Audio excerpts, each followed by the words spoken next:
or bad news, though? Sorry, I did everything within my power. But so far, I've only managed to teach him how to say good morning. Wait, so that's all you've been up to this whole time? Get out of here! Huh? Okay, so good mornings aside, please tell Paimon there's been some other progress too. Of course. That's why I'm here. Kukuku's not the only one that Mr. Ridesley's been getting to talk. I'm referring, of course, to the convicts. It was nothing. These guys weren't exactly tough nuts to crack. So, what's the deal? After racking their brains, they remembered speaking to an inconspicuous middle-aged man just as they were preparing to pack up and leave Natlan. He was dressed in the manner of the Children of Echoes and carrying a box. Plus, the description matches the one the gun was found in. All in all, he didn't look any different from your average Natlanese traveler. Perhaps seeing that they were dressed as merchants, this man stopped for a chat, inquiring where their goods were headed, and even asking if they could share a boat. The smugglers were very cautious, though. They didn't tell him any specifics. But all this happened before I crossed paths with them. I happened to notice them as they were preparing to set sail. I thought they looked shady, so I snuck aboard, and ended up being carried along all the way to Fontaine.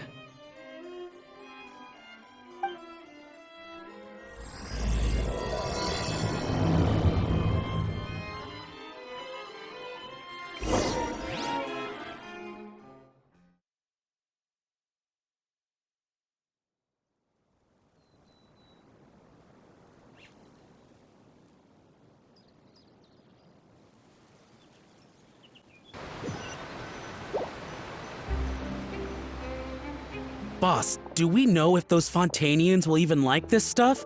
What if we can't shift it?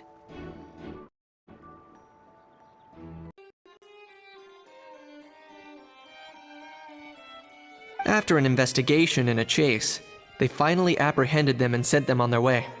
Well, guess they're headed exactly where they should be. Thanks. Based on your recollections just now, I was completely focused on those smugglers at the time, so I wasn't really paying attention to other passersby. Yeah, Kanish, you did great! in other words, the person who brought the gun here, the one who lost it, has no connection to the smugglers whatsoever. They were working entirely on their own. Oh dear, oh dear! Sounds like Mr. Kukuku wants to chime in? He said this elusive individual's actions are positively mystifying. It's a good observation, I quite agree. However, we still know next to nothing about the person. Perhaps we should start by focusing on the lost item itself.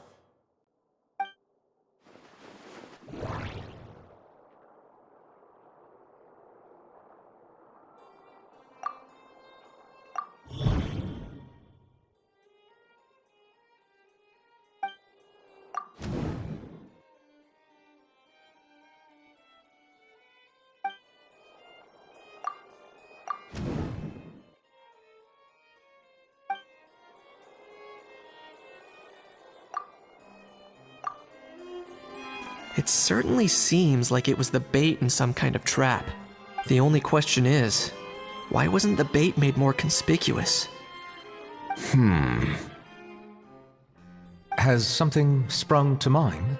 I just remembered a film I watched this one time. Huh? Oh wow, no way, bro! Hold on, let me explain. Just now, the traveler speculated that this box might have been placed there on purpose, as if the intention was for someone to come pick it up. That got me thinking about those films about kidnapping cases. When they demand their ransom, the kidnappers tell the victim's family to leave money or valuables at a designated spot for someone to come pick up.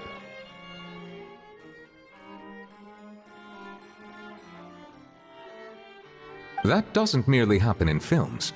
There have been similar cases in real life. In fact, if anything, it's probably the real-life events that inspired the films. Sounds plausible. Ooh. Wait. This raises the stakes to a whole new level. If the gun really was some kind of ransom, then... Since we took the box, the kidnappers kidnappers never got their payment, so... does that mean they executed the hostage? I agree. I don't believe we have a kidnapping on our hands. Selling off stolen goods is extra work that most kidnappers would want to avoid. Unless they're after something very specific, they tend to just ask for cash. Could we be dealing with a kidnapper who's dead set on getting their hands on an ancient dragon handgun? It's not impossible, but the likelihood is very slim. We can discount that possibility for now. And speaking of selling stolen goods, don't you think this looks more like a transaction?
So, bottom line, this was an individual smuggler at work.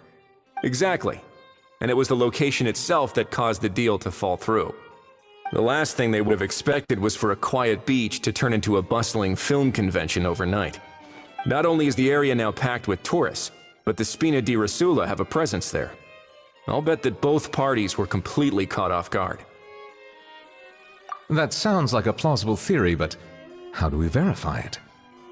Looks like your people better start rolling up their sleeves. How so? Easy. Just follow the usual procedure by putting up a lost and found notice. The more routine we make it seem, the more likely the suspect will come forward to claim it. Even if they send a proxy, we're liable to get our hands on new leads. And timing-wise, it's about time we updated the bulletin board anyway. All we need now is a lucky gestionnaire to write up the notice for us post-haste. Ah, so that's what you meant by rolling up their sleeves. In that case, I may as well write it myself. Delegating this to someone else would require an additional explanation. Or are you just not used to asking others to work overtime? Is that really a major concern here? Well, looks like I won't be needed around here. At least until the notice has been posted. You could always wait here if you like. The Palais Mermonia serves a particularly fine cup of tea if that swings it for you. Thanks, but no thanks. I left a very noisy creature with a friend before heading out, so I should probably get back to feed it. Ah, I wasn't aware that you had a pet, Mr. Kanich. Speaking of pets... Get out of here! Out of here! Yep, that's the plan. Out of here indeed. I believe that what Wriothesley is trying to say is, you are free to leave, Mr. Kukuku. Furthermore, it has been determined that Mr. Kukuku should not, in fact, be classified as a flying object. As such, he shall be free to move around Fontaine whenever he so pleases. You're the best, bro! Oh, that really is good news! Travelers, should we bring Kukuku back to Aoife and Auroran? I shall leave him in your capable hands. Indeed.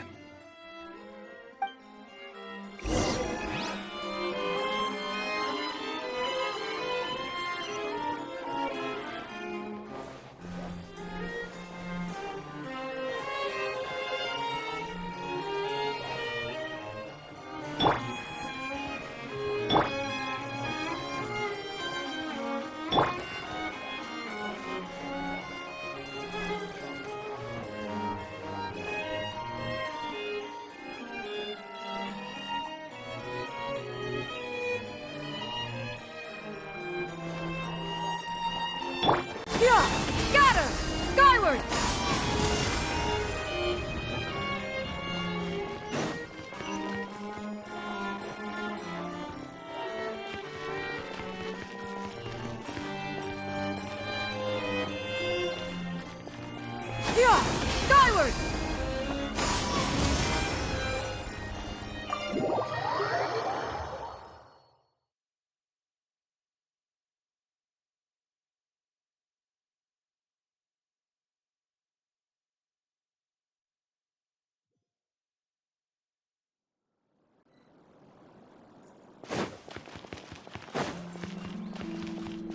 Yeah!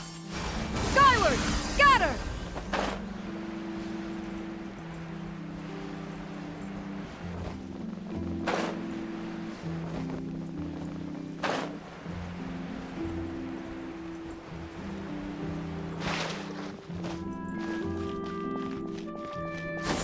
Scatter!